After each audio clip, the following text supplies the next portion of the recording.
ప్రచారాలు అపవాదులు ప్రచారం చేస్తూ ఉన్నారు. దీంట్లో ప్రధానంగా పెట్టుబడులు కట్టుకథల విషపు రాతల రాధాకృష్ణ గారు లేపినటువంటి తెరతో ఈ కథనాలన్నీ మొదలైనవి. నేను మళ్ళొకసారి చెప్తా ఉన్నాను.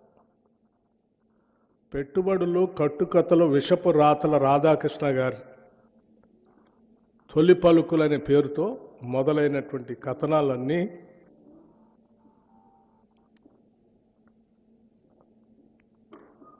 ఒక తప్పుడు ప్రచారం, రాష్ట్ర ప్రభుత్వం పైన కావాలని నిందలు మోపటం, ఊహాగానాలతో కూడినటువంటి కథనాలు రాయటం, ఆ కథనాల్ని అల్లిపుచ్చుకుంటూ రోజుకు ఒక కథ వండి వార్చటం ఈరోజు జరుగుతాం.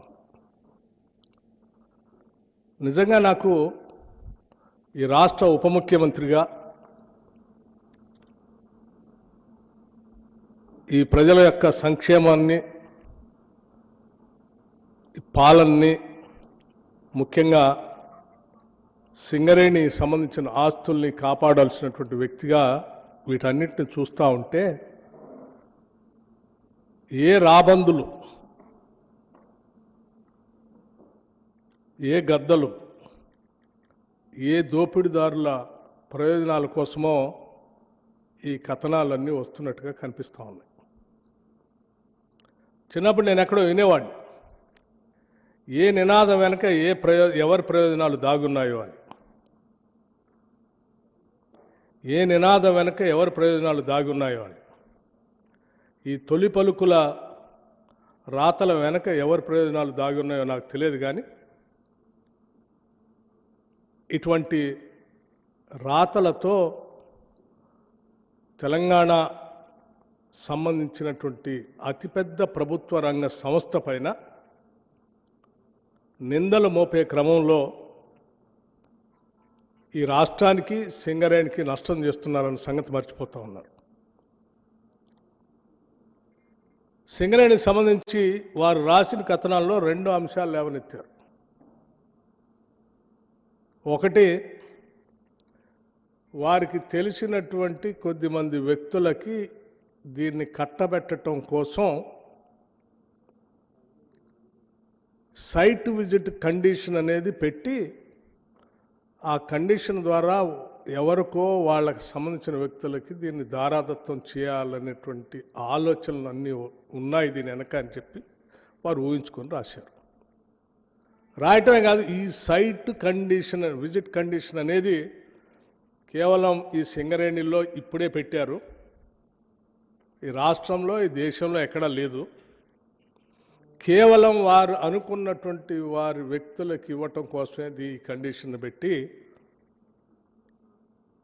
ఈ కార్యక్రమం అంతా సింగరేణిని దూసిపెట్టడం కోసం ప్రయత్నం చేస్తున్నారని ఒక దాని చుట్టే తిప్పారు.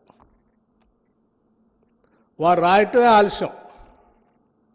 ఇంకో ఆయన లేఖ రాసిండు, ఇంకో ఆయన లేఖ రాయటమే ఆలస్యం, ఇంకో ఆయన ఆడ నుంచి వచ్చేసి. అసలు ఏంటి మీ ముగ్గురు సంబంధం? రైట్, సరే, రాధాకృష్ణ గారు సైట్ విజిట్ కండిషన్ అనేది సింగరేణిలో మొట్టమొదటిసారి బట్టి విక్రమార్క ఉప ముఖ్యమంత్రి అయిన తర్వాతనే ఆయనకు కావలసినటువంటి వాళ్ళకి అందించడం కోసం, పెట్టడం కోసం ఇది పెట్టాడు అని సరే నువ్వు ఊహించిందంతా రాసుకున్నావు, పర్వాలేదు. నేను ఎమ్మటే ఖండించాను. వాస్తవంగా ఇటువంటి టెండర్సు కానీ, లేకపోతే వాటికి సంబంధించిన వ్యవహారాలు కానీ, రోజువారీ కార్యక్రమాలు కానీ ఏ ఒక్క నిర్ణయం పైన కానీ సంబంధిత మంత్రి దగ్గర రావు. అసలు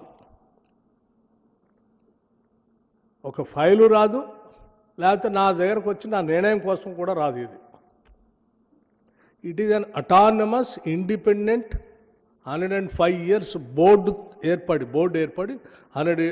105 yearsతో నడుస్తున్నటువంటి ఒక అటానమస్ సంస్థ. 105 years నుంచి దాదాపు కొన్ని వేల మందికి ఉద్యోగ అవకాశాలు కల్పించారు.